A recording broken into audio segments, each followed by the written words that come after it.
last problem to do is number 10. That was with the imaginaries. So let's go 4 plus 6i, 3 minus 2i. So you guys are all great. You all made the box, which is exactly what I want you to do. Now we got to focus on the multiplying. 4 times 3, 12. 4 times negative 2i, negative 8i. 6i times 3, 18i.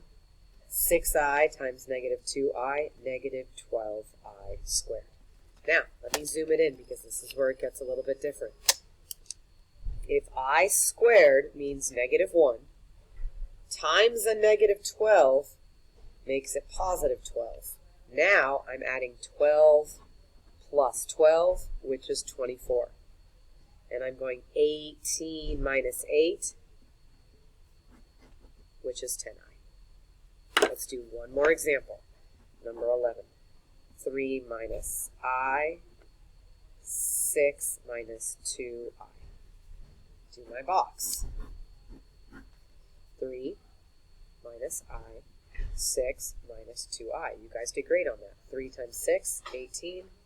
3 times negative 2, negative 6i, minus 6i. A negative times a negative is a positive 2i squared. Whenever I have I squared is negative 1, times a positive is a negative. So 18 minus 2, 16. Negative 6 and negative 6 is negative 12i. Hopefully this helped out.